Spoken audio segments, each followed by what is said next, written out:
I win, I will immediately bring prices down starting on day one. The reason I think a lot of people like Trump, he doesn't sound very scripted. It sounds organic, unlike certain Democrats. That ain't true. That's what you just heard. Since day one of Donald Trump's presidency, prices are not down, they're up. Inflation is getting worse, not better. The prices of groceries, gas, housing, eggs, of essentials, it's not getting better, it's getting worse. Meanwhile, Donald Trump has done nothing. Goose eggs to lower prices. Instead, he's pardoned violent criminals who savagely beat police officers. On January 6th. He's letting Elon Musk take a chainsaw to vital government programs and then, even worse, giving him access to Americans' most sensitive data. Social security numbers, tax returns, health care bills. He's fired thousands of essential workers, people who help our veterans get their benefits, people fighting Ebola in Africa so it doesn't come here. He's frozen funding for vital programs that so many American families need. Cancer research, education funding,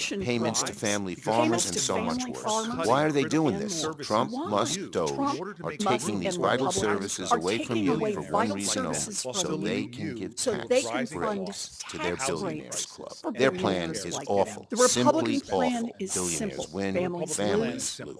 And that is the truth. And that is the truth. And that is the truth. You little son of a bitch! Are you a simulation? And you might be saying, hey, that's only 3 people. Okay, there's more.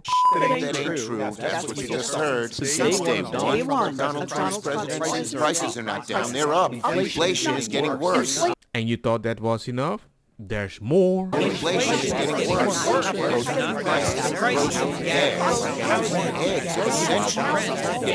And you thought that's it? There's more.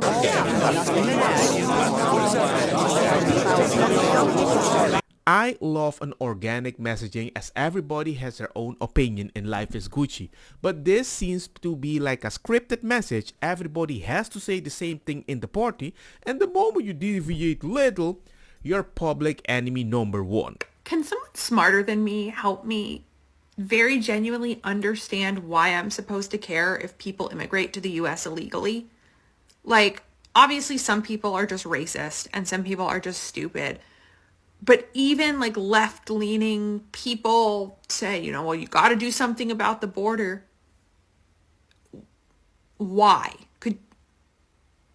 I don't understand why this should bother me in any way if as many people as want to come here.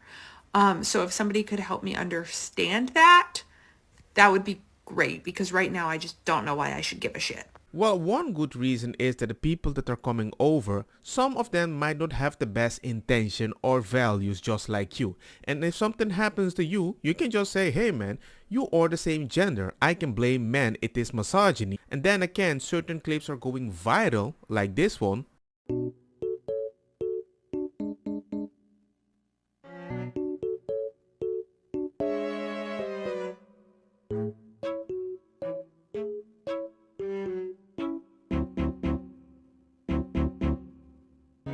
But I'm sure this lady immediately would lift her hands and say, hey, you better not say anything, because that might be racist. Adelo, remember to subscribe.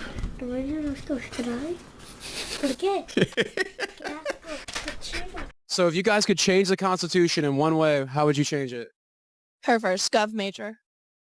Georgetown University. I was literally going to say legalize abortion. Maybe abortion laws, you know? Rights to abortion, like transgender rights to have surgery without necessarily parental consent. Yes, you have freedom of speech, but that doesn't mean you have a right to sit there and scream at someone because they choose to change their gender or they love the same sex, things like that. So should we add trans rights to the Constitution? Absolutely. Definitely adding in like policies that like make healthcare more accessible for like immigrants as well as like people in low-income communities. I just think we need to get the old white fucks out of power, but that's not really a constitution issue. But then again, if I'm not there, the first thing she's going to do is say, oh my god, misogyny everywhere. So we've all heard about Trump's executive order to end DEI, diversity, equity, and inclusion within the federal government. I am a federal worker, and I logged into work yesterday to attend a division meeting.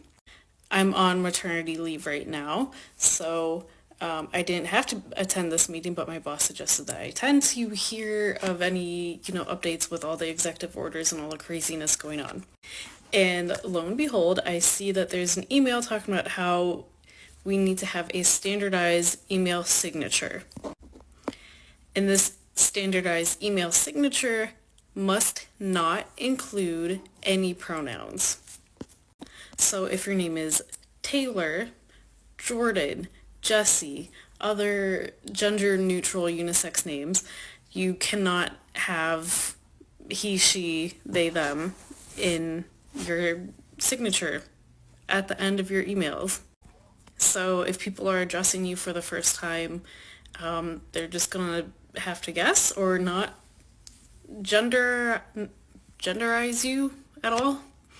I support standardizing your signature block at the end of your email.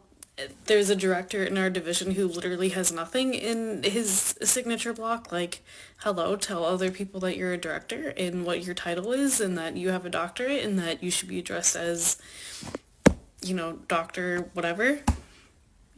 We should have some standardization, but we're being told to remove pronouns from our email signatures, especially if it's, it's helpful for people who have gender neutral names and it's helpful for people who don't want to be misgendered. Just another craziness going on. And maybe I'm wrong, but hey, maybe your boss thinks the same thing. Focus on the thing that's important, and nobody needs to know what gender you are because that's not important right now. It's about communicating with your customer and keeping them happy. It's not about telling them, hey, I just want you to know before we help you, this is my gender. I just got a letter from my boss that my term is officially over end of April. So I guess I'm on the job hunt now. Need to brush up my resume. Republicans like to use this word disrespectful, entitlement. When people disagree with them and push back, it becomes this, you're being disrespectful and you should be grateful for these crumbs that we are giving you when this president... The crumbs that she's talking about is a $300 billion that was sent to Ukraine. Context. This president is literally fighting for his life. Crumbs? But the reality is this softening up on Putin. He doesn't have to say what J.D. Vance said of we should give Putin a Nobel Peace Prize. Just the mannerisms and the way that Donald Trump has decided to deal with Putin versus some of our allies that actually need our support is alarming. And it is mind-boggling that Republicans cannot agree with that fact. Can I ask you a question? How, in your mind, how does this end? How do you want it to end? Right. Well, it doesn't end with you berating what should be an ally. No, I'm asking you how the war ends. How does the killing stop? There's negotiations behind the scenes. Behind the scenes. You got to get to the table. You got to get to the table, but you cannot berate someone in the way that they did to Scott was absolutely. So you don't really have any. I mean, listen, no, we do. Right now, Germany is paying about 74% more for gas from Russia because they're dependent on Russia. And Trump warned them about that. So in other words, they're funding Russia so they can build their army to attack Ukraine, and Germany is like, yo, I'm on the side of Ukraine, but I need the gas of Russia to heat my people. When Trump doesn't agree with us, warned us back in the day that this might happen. Isn't that odd?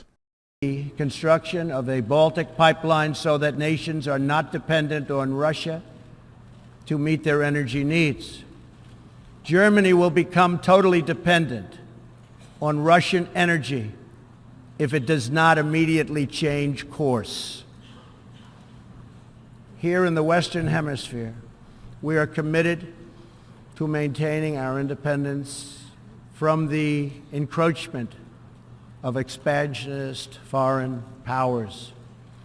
It has been the formal policy of our country since President Monroe. As you can see, they were warned. They didn't care about their independence. They thought Trump was a freaking idiot. And guess what? Now they're depending on the gas of the enemy that they want to stop. Who's laughing now, huh? You guys live in the UK? Yeah, we do. Would you join the military? No. We're not from this country. If they say it's compulsory, what would you do? I'll just go back to Egypt. Go back to my country. No, I'll just go back to my country. First of all, I'm not a UK citizen. I'm an immigrant. I'm Welsh? No, unfortunately not. I'm not from this country originally. You know? Where are you from? Brazil. Do you live here? Yes. Would you go to war for this country? No. I'm Pakistani, so Are you a resident? I'm a resident. I've got dual nationality. I don't even know why he's interviewing all these other people from not UK. Because I know for a fact when Keir Starmer was talking about boots on the ground of UK people helping Ukraine, he was definitely not talking about them. Don't get me wrong, makosa kita bong. Butta fire na mi blonde, kush hash, purple skunk, criollo, colombici, jam jam, turloketa, berdetta, welcome.